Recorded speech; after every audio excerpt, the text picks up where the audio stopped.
Rabbana zalamna anfusana wa illam taghfir lana wa tarhamna lanakunanna minal khasirin. Rabbana zalamna anfusana, ya Allah, ya Rabb, kami telah menzalimi diri kami.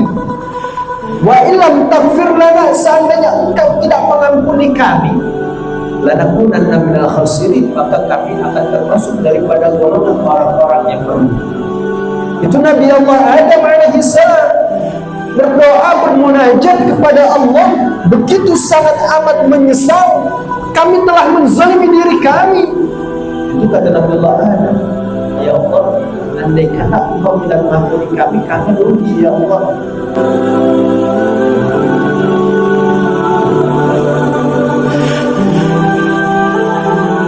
Wa Sya'ban syahri, sedangkan bulan Sya'ban itu adalah bulanku, kata Rasul. Maka para ulama menggambarkan bahwa kenapa bulan Sya'ban disebut sebagai bulannya Nabi Muhammad, karena salah satu di antaranya ada salah sebuah ayat yang diturunkan oleh Allah Subhanahu wa taala di dalam bulan Sya'ban terkait kewajiban kita untuk senantiasa bersalawat kepada baginda Rasulullah sallallahu alaihi wasallam. Ayat tersebut seringkali kita baca dan seringkali kita dengar. Innallaha wa malaikatahu yusalluna 'alan nabi ya ayyuhalladzina amanu sallu 'alaihi wa sallimu taslima. Innallaha wa malaikatahu yusalluna 'alan nabi, sesungguhnya Allah Subhanahu wa taala dan para malaikatnya yusalluna 'alan nabi, mereka semua itu selalu senantiasa bersalawat kepada Nabi Muhammad sallallahu alaihi wasallam.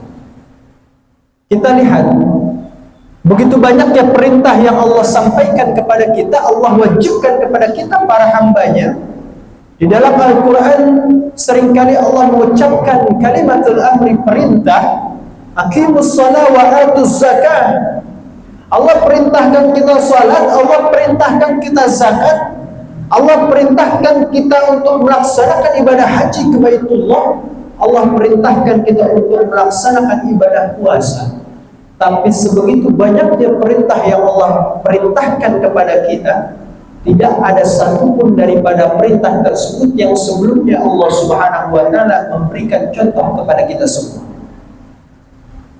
Allah perintahkan kita sholat, tapi Allah tidak pernah sholat, betul. Allah perintahkan kita zakat, tapi Allah tidak pernah mengeluarkan zakat.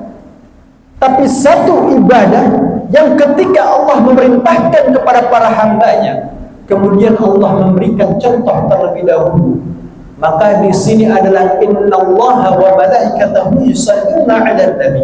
Allah dan para malaikatnya memberikan contoh kepada kita semua bahwa mereka semua adalah senantiasa selalu bersalat kepada Nabi Muhammad sallallahu alaihi wasallam. Kemudian setelah diksi contoh tersebut, Allah memberikan diksi selanjutnya, sallu alaihi wasallam taslima. Hai para hamba-hambaku, salawatlah kalian kepada kekasihku Nabi Muhammad sallallahu alaihi wasallam. Jadi kenapa Sya'ban disebut sebagai bulanku, kata Rasulullah? Maka kalau kita tarik kesimpulan daripada ayat tersebut, ketika Allah turunkan di dalam bulan Sya'ban, maka di dalam bulan Sya'ban kita dianjurkan untuk memperbanyak membaca salawat kepada baginda Rasulullah sallallahu alaihi wasallam. Ibadallah, selain itu baginda Rasulullah sallallahu alaihi wasallam sabdakan kepada kita semua, man shalla alayya salatan wahidatan sallallahu alaihi biha 10 salawat wa khutbat anhu 10 khati'at wa rufi'at lahu 10 darajat. Salah sebuah faedah yang paling besar ketika kita bersalat kepada baginda Rasulullah sallallahu alaihi wasallam, maka kata Rasulullah, man shalla alaihi salatan wahidatan, satu kali orang bersalawat kepadaku, kata Rasulullah sallallahu alaihi biha 10 salawat, maka Allah akan bersalawat kepada hamba tersebut yang bersalawat sebanyak 10 kali salawat. Para ulama ahli hadis menafsirkan bahwa yang dimaksudkan asyru salawat di dalam redaksi hadis tersebut itu asyru hasanat, yaitu adalah 10 kebaikan. Orang 1 kali salawat maka Allah balas 10 kali kebaikan. Kalau andai kata kita dapat 1 kebaikan dari Allah Subhanahu wa taala saja, itu dapat menjadikan hidup kita bahagia dunia akhirat. Bagaimana kalau seandainya 10 kali salawat Allah limpahkan 10 kali kebaikan kepada kita semua. Dan janji selanjutnya yang Allah sampaikan melalui baginda Rasulullah sallallahu alaihi wasallam, wa rufi'at lahu 10 darajat. Allah bakal angkat 10 kali lipat derajat para hamba yang bersalat kepada Rasulullah.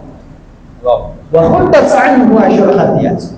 Dan Allah akan hapuskan 10 kali dosa daripada setiap dosa yang pernah dilakukan oleh setiap hambanya. Kita manusia banyak dosa, kita manusia banyak salah. Al-insan mahallul khatawat wan nisyan.